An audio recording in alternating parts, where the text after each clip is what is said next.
family is most important. Right. And I know if I put anything above that, we love to work. We'll never stop. Yep. So if I let that boundary down for just a minute, it's gonna domino. So Jim Ingersoll has he always says, Alie, say no. Alie, say no. Yeah. Because people would come up to me because I'm the discount girl, and they would say, hey, can you do this for me? And I'd get we don't have a lot of money right now or whatever. I'm like, oh yeah, of course. Yeah. And it would take away from my family. Yep. It would take away from all of my freedom, and I would get nothing out of it. And one day, and I don't even know what sparked this, but I was like, all of this is taken away from my family. Mm-hmm. Like, when people don't pay me, it takes away from my family, because guess what? Then I have to work 10 times harder, and then it takes me away from them.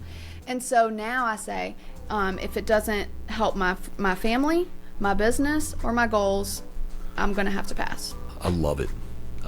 And in the beginning, even now, all I want to do is help people. Mm-hmm. That's literally what drives me, is being able to help and try to provide opportunity and things like that. And it is brutally difficult for me to say no to a meeting, or like to say no to a phone call or something like that. And I feel like I'm personally insulting, or I've become a person I never wanted to become, or something. And so I will say yes. And for the past couple of years, I've reached out to my mentors and said, how do you say no to stuff? And I've literally, I think this sounds pretty cheesy, but oh man, what's his name? The 4-Hour Workweek guy, Tim Ferriss. He wrote a book or an article or something of 100 ways to say no. And for successful like business people to say, not just like you don't want to go out at night, but like how to say no to someone else that you respect that maybe needs to have a meeting or wants to have a meeting that's just not in line with what your schedule is right now. What he did was analyze different ways that people had said no to him. So when he would reach out to really powerful people and invite them on his podcast because he's a celebrity, they would say no, but he would get rejected, and they would say no, it's I've planned this quarter to focus on this, and it's just not my focus this quarter. I'm not gonna whatever. But then he would dissect that and be like, okay, they did it in a nice way. He used this, I don't feel offended, and then he would add it to the list. I love that. And so it's been a couple of years now, but I looked at that list a while back and was like, man, this is a way you can do it. Like you cannot just get run over by everyone, because everyone will see that you are willing to help them and they'll run over you.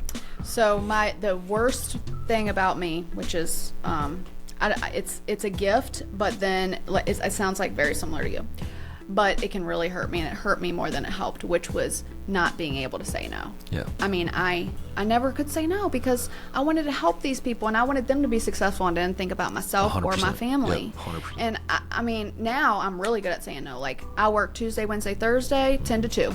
And if you want to contact me after that, outside of those hours, you can schedule a call from 10 to 2 Tuesday, 10 to 2 Tuesday, Wednesday, Thursday. Yeah. That's the best. And so very similarly, I don't take meetings Mondays and Fridays, and I'm not 10 to 2 on the other days, but I've loaded up my other days with like my team, support, tools, resources, meetings, whatever needs to happen. But I still have good family time. Like I still get home on time for my kids, my family those days. Oh, I work outside of those hours. I just don't take calls. Right. Which is important, because like it's hard to manage everything you have going on in that time frame that you've laid out, but you control your mind and what you're thinking about and how deep you go into work, or not work at all. Take a nap, or maybe not a nap, but like go ride horses or something. Do whatever you want to do.